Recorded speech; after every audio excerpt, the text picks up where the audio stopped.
Bem-vindo ao canal. Aqui você tem informações sobre TV, cinema, arte, política, esporte. Se inscreva, curta e compartilhe. Em Brasília, Cláudio Dantas e José Maria Trindade. No Rio de Janeiro, Roberto Mota. E aqui comigo, no nosso estúdio em São Paulo, Thiago Pavinato. Vamos aos destaques do programa de hoje. PF desarticula plano para matar Moro e autoridades. Procuradores criticam Lula por falas contra ex-integrantes da Lava Jato. E a oposição quer o impeachment do presidente da República. Isso e muito mais agora, aqui em Os Pingos nos Is. Opinião. Hora de colocar os pingos nos is.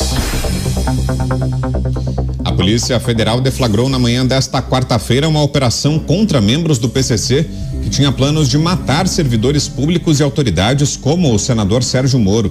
Ao todo, foram cumpridos 24 mandados de busca e apreensão e 11 de prisão. Em nota, a PF informou que os ataques poderiam ocorrer de forma simultânea e os principais investigados se encontravam nos estados de Rondônia, Mato Grosso do Sul, São Paulo e Paraná. Os planos da facção criminosa envolviam homicídios e extorsão mediante sequestro em pelo menos 5 unidades da federação.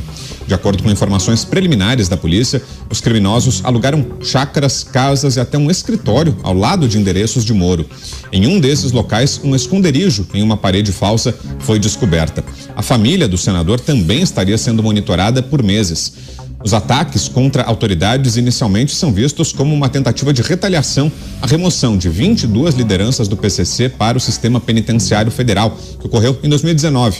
Segundo o Ministério Público, o ex-juiz e ex-ministro Sérgio Moro desagradou a facção por acabar com as visitas íntimas nos presídios federais, ainda quando estava à frente da pasta da Justiça. Vamos a Brasília. José Maria Trindade, sua análise, Zé, sobre essa operação de hoje. Salve, Zé, boa noite. Olha, surpreendeu aqui, viu, e assustou até políticos que são aliados aí do presidente Lula. Muito boa noite, meu caro Vitor. Boa noite, colegas aqui de bancada, o Pavinato, o Dantas e o Mota, e uma boa noite especial a você que nos acompanha aqui nos Pingos nos Is. Olha, hoje o senador Sérgio Moro deu uma demonstração de que já sabia há muito tempo que estava sendo protegido, né, pela Polícia Federal e pelas polícias da Câmara e Senado. E ele deu aquela resposta ao presidente Lula na sua altura, dizendo que se sentia ameaçado.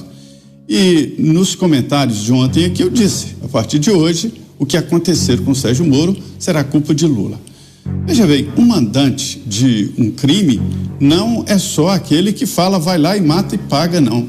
O mandante de um crime pode ser também por omissão. E disse um senador da República que logo depois da eleição ele foi derrotado e um grupo de cabos eleitorais disseram para ele, calma, eu vou dar um jeito nisso. Aí eles saíram e ele ficou pensando, jeito nisso como? E foi atrás dos cabos eleitorais. E descobriu que os cabos eleitorais queriam matar o primeiro lugar para ele ficar no segundo. E ele interceptou, e é assim que deve ser. Se não houvesse essa interceptação, ele seria, sim, responsabilizado pela morte. Existem aloprados por aí à vontade. E uma fala assim de um presidente da República incentiva, indica, induz sim, mesmo que o presidente da República não tenha dito claramente, vá lá e mate, eu te pago tanto. A relação é muito assim. Eu sou convencido de que o presidente Jair Bolsonaro só tomou aquela facada porque os discursos de ódio indicavam que ele odiava gays, que ele não gostava de mulheres, que ele era um atazanado que poderia chegar, naquela época ainda era eleição à presidência da República, que era perigoso, e criou essa história, o discurso criou um monstro na cabeça de pessoas fracas. E o que aconteceu? A facada. Então, entendo que a responsabilidade de uma autoridade é muito maior. Hoje o ministro da Justiça disse que é mau caratismo falar em política sobre esses atentados, mostrando que já estavam sendo investigados há mais tempo. Se o Moro sabia, se o presidente da Câmara sabia, se o presidente do Senado sabia, se o ministro da Justiça sabia, quando falou, Lula sabia que esse plano já estava em andamento. Ele já sabia, ou deveria saber. ou ele não tem comunidade de informação. Tanta gente sabendo assim, Lula não sabia que havia essa facção criminosa querendo matar algumas autoridades, inclusive Sérgio Moro. Veja bem, a organização criminosa no Brasil cresceu e tem tentáculos, né? Políticos, em algumas cidades, e vereadores, deputados estaduais e deputados federais. Eu não sei quem são, mas certamente terão representantes. Fiquei sabendo aqui, inclusive, que algumas organizações financiam formação de advogados para trabalhar exatamente para a organização. Quando assumiu o Ministério da Segurança Pública, Raul Jungmann me traçou um quadro do perigo que assolava o Brasil. Ou as organizações criminosas são debeladas ou elas dominarão o Brasil, disse naquela época o Raul Jungmann, ministro da Segurança Pública, e ele tinha razão.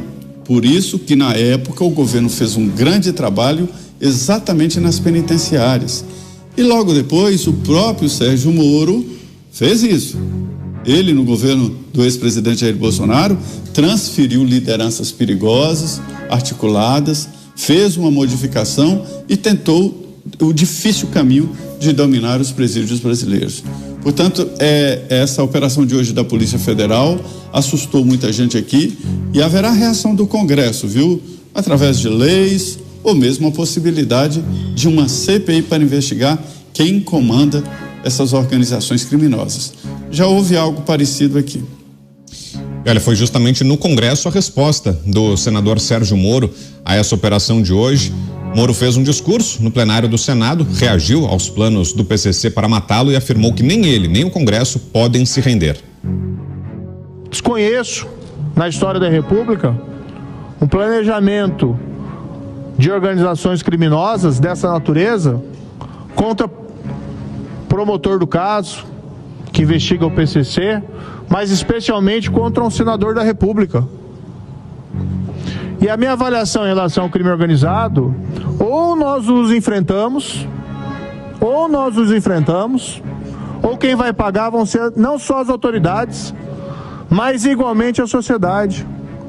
E isso tem que ser feito com políticas rigorosas, inteligentes, com base na lei, contra a criminalidade organizada. Nós não podemos nos render.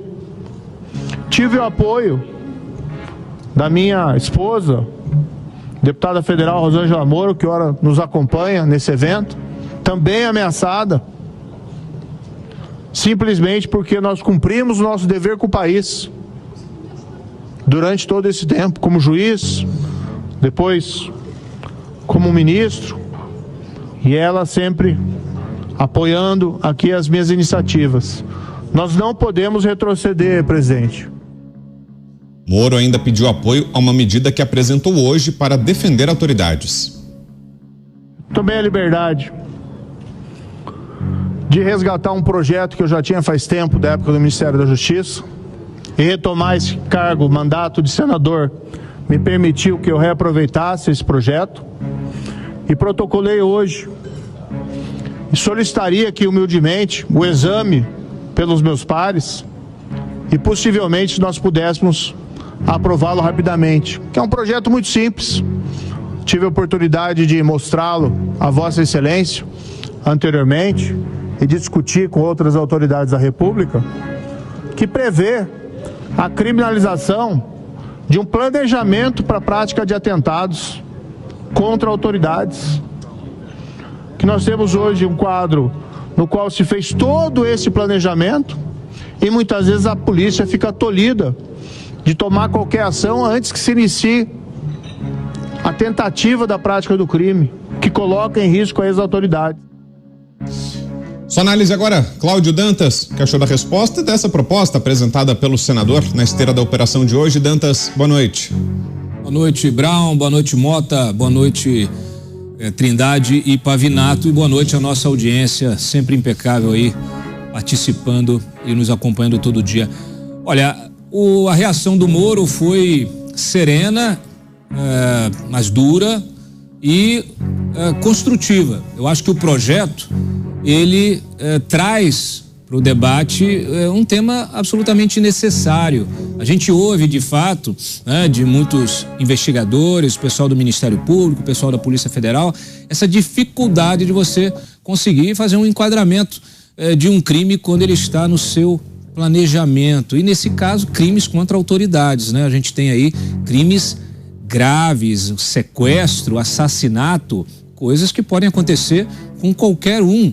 Não importa o partido. Veja, nós tivemos no ano passado situações em que a própria polícia descobriu criminosos tentando armar aí atentado para criar confusão, para obter algum tipo de reação institucional, né? Tivemos lá o sujeito que plantou supostamente ali uma bomba num carro, num caminhão-tanque, né? Essa bomba, inclusive, a gente tem que ter acesso ao laudo pericial. Até hoje não saiu nada desse laudo pericial. Mas, enfim, a proposta do Moro eu acho que é construtiva. Naturalmente, ela tem de ser submetida ao debate, mas esse episódio de hoje, ele é um divisor de águas. Neste discurso, eu estava conversando sobre isso mais cedo lá no plenário com o Deltan Dallagnol. Você vinha, desde que começaram a massacrar a Lava Jato, a destruir a herança da Lava Jato, os avanços institucionais promovidos pela Lava Jato, desde que isso o sistema se voltou contra os operadores da Lava Jato, os investigadores, especialmente aqueles mais conhecidos, mais famosos, desde que as investigações começaram a ser destruídas, as provas anuladas, as sentenças também anuladas pelo Supremo e por aí vai. Se estabeleceu no Brasil um discurso de criminalização de quem combate o crime. E isso, naturalmente, anima a criminalidade, empolga os verdadeiros ou aqueles criminosos que atuam de forma mais direta e mais objetiva. É o que está acontecendo.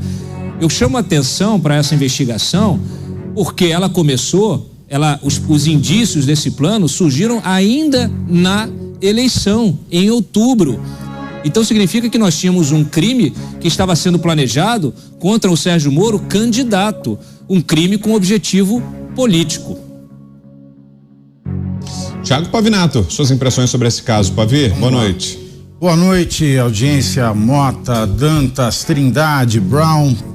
Meus queridos amigos, os alvos não deixaram de ser alvos, eles continuam alvos porque o PCC não deixou de existir, apenas algumas pessoas foram presas. Portanto, Sérgio Moro carrega esse peso nas costas e continuará carregando. Acho interessante que o post que Flávio Dino, ministro da Justiça e Segurança Pública, fez sobre o caso hoje de manhã, não tenha mencionado o nome do Sérgio Moro. Ele falou contra um senador da República. E isso causa um incômodo bastante grande, porque no dia anterior, Lula disse o que disse a respeito desse, como muito bem observou Trindade ontem aqui nos Pingos dos Is. Qualquer coisa que aconteça com o Moro a partir de agora recai em suspeita sobre Lula. E a gente nem fazia ideia que isso fosse acontecer no dia de hoje. Logo, eu não acredito que isso tenha correlação com Lula, de fato, porque isso tem relação com o fato de que Moro tirou o Marcola de uma penitenciária, mandou para uma super penitenciária sem direito sequer à visita íntima. E isso, claro, irritou o PCC. Foi uma coincidência infeliz esta fala de Lula, eu prefiro encarar assim. Tem as suas responsabilidades, mas quanto ao caso de hoje, foi uma coincidência infeliz. Infelizmente, ele também deve ser ouvido. Afinal de contas, a partir de ontem, tudo o que acontece com o Moro passa a recair em suspeitas sobre ele. Eu vi a entrevista do Lincoln Gaquia, que é o promotor, que também é um alvo do PCC, e fiquei bastante interessado com o relato dele. O Gaquia, ele é promotor aqui em São Paulo, ele luta contra o narcotráfico, é um promotor exemplar, aliás, é um exemplo para toda a categoria de funcionários públicos concursados nesse país, que servem à justiça e ao Ministério Público. O Gaquia, há anos, tem a sua família, seus filhos, sua mulher, cercados por seguranças. Eles não conseguem ir à padaria de manhã, comprar um jornal sem uma equipe de seguranças. E ele, mesmo assim, com ofertas para ir para o exterior, para sair dessa circunstância, continua lutando contra o narcotráfico. E isso inspira, e isso também revolta quando nós vemos que O ministro da Segurança Pública, porque a Segurança Pública é formada por policiais, secretários de Segurança Pública, por promotores e pelo ministro da Segurança Pública, que é o Flávio Dino. Como é que um tem que viver cercado de segurança e o outro diz que segurança é preconceito? São coisas que não cabem numa cabeça que pensa. Não dá para quem combate o narcotráfico ficar sem segurança. Não é preconceito do povo. E por fim, quanto à fala do Moro de criminalizar tentativa, o planejamento de crime contra a autoridade pública. Projeto besta. Claro, saiu ali no calor do momento. Mas é um projeto imbecil. É mais uma lei sem serventia no país. Ora, criminalizar o planejamento contra a autoridade, por quê? Você não merecemos a mesma proteção do Estado? A Constituição brasileira, ela prega que nós não devemos tolerar discriminação. Então, eu não posso discriminar a autoridade do cidadão comum. Então, se é para o planejamento ser criminalizado, tem que ser para todos. E, por fim, se Moro quiser se proteger desses planejamentos, isso já tem na lei do terrorismo. É só especificar que a morte de um senador, de uma autoridade pública para abalar a União, ela é uma hipótese e a lei de terrorismo já pune o planejamento. Para fecharmos sua análise agora, Roberto Mota. Boa noite, Mota. Boa noite, Brown. Boa noite, meus colegas. Boa noite, nossa audiência. O problema do Brasil é a impunidade. Para enfrentar o crime, basta atacar a impunidade. Não é necessário criar leis novas, não são necessários novos projetos, basta a determinação do Estado e da sociedade de realmente punir quem comete crimes, deixando de lado a ideologia nefasta que diz que o criminoso é uma pobre vítima da sociedade. Parabéns à Polícia Federal pelo magnífico trabalho. Não há nada de muito novo nessa história. O PCC está sempre monitorando a vida e a rotina de autoridades. Lembrem-se, eles têm organização e poder de fogo para isso. Estima-se que na invasão de Araçatuba, eles gastaram R$600 mil. Foi uma invasão que imobilizou um pequeno exército que tomou de assalto uma cidade. Portanto, eles têm tudo que é necessário para organizar assassinatos e sequestros. Aliás, o Brasil começou a acordar para o perigo que essa facção representa justamente depois do assassinato do juiz corregedor dos presídios de Presidente Prudente, Antônio José Machado Dias, que foi morto a tiros em março de 2003. Ali na região de Presidente Prudente estão concentrados 17 presídios de segurança máxima.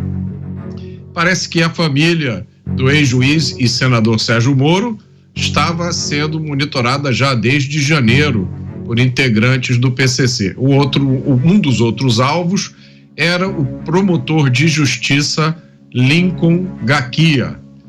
O promotor Gaquia é um herói nacional. Por ter investigado a facção, ele vive há mais de 10 anos sob escolta policial 24 horas por dia.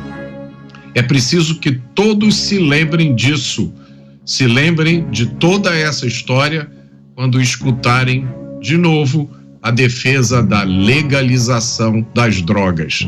Lembrem-se disso. Um dos efeitos imediatos da legalização das drogas é a soltura de todos esses criminosos. Você queria complementar, Dantas? Diga lá. Eu queria chamar a atenção para essa transcrição de uma conversa do Marcola com a esposa. Isso foi uma interceptação feita pela Polícia Federal no âmbito de uma investigação, a produção vai colocar na tela, em que os dois conversam sobre as condições na carceragem lá em Porto Velho. Isso chamando a atenção justamente para o envio do Marcola de Brasília para Porto Velho. Primeiro ele saiu de São Paulo, ainda Moro ministro, saiu de São Paulo, veio para Brasília, para Papuda aqui, regime também de segurança máxima aqui, RDD. E depois foi transferido para Porto Velho, porque havia um plano de fuga que foi descoberto aqui em Brasília. E lá em Porto Velho, então, ele reclama das condições, né? A Cíntia pergunta, tá pior? Aí ele, aqui tá pior, tô sendo oprimido de verdade aqui.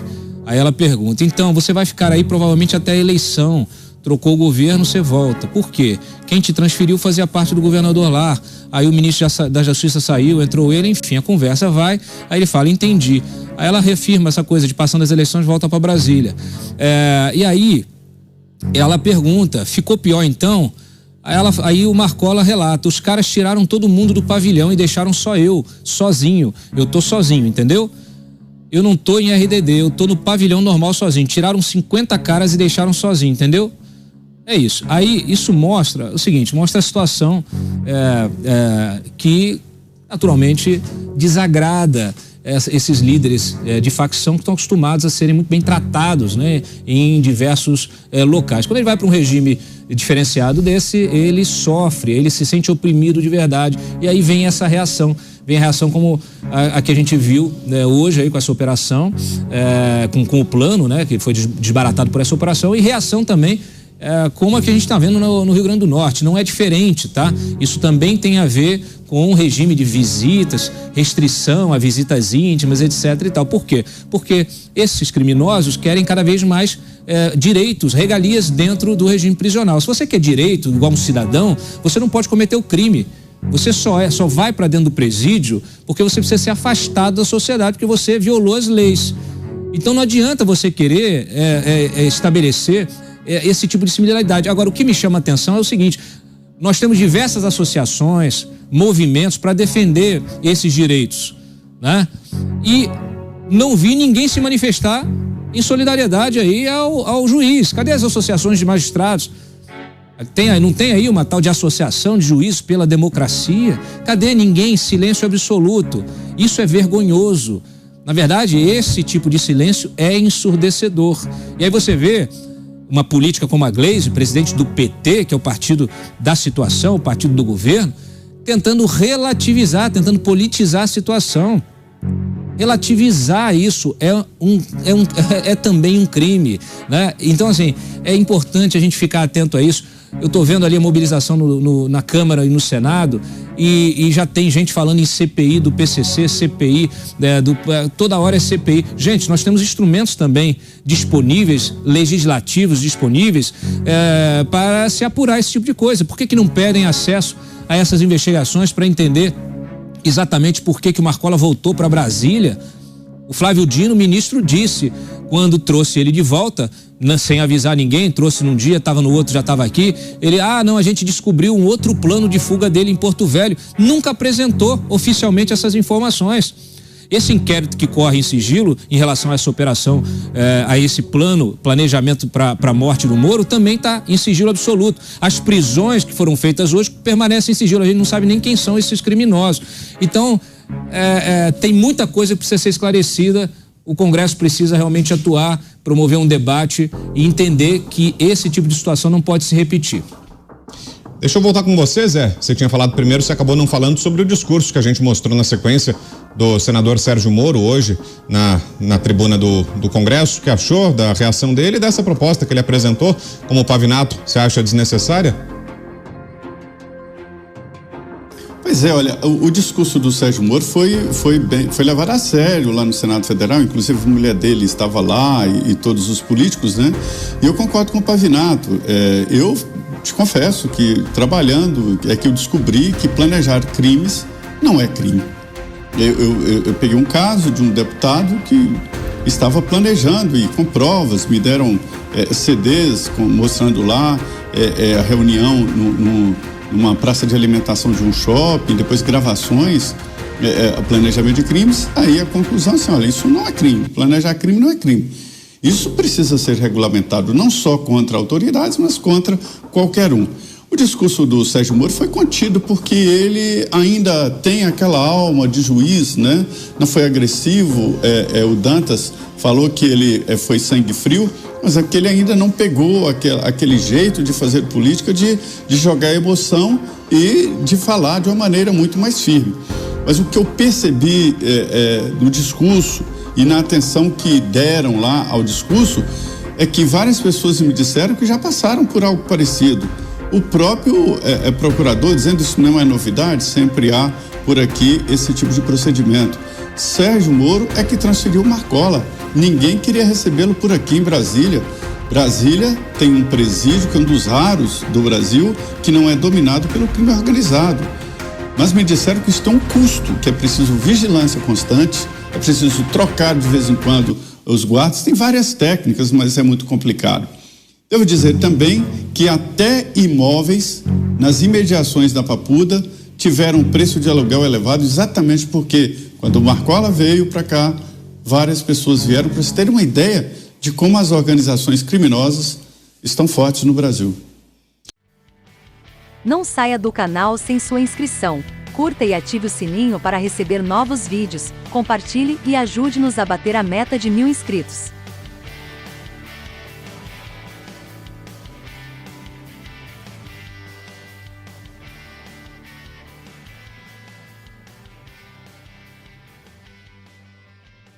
E a deputada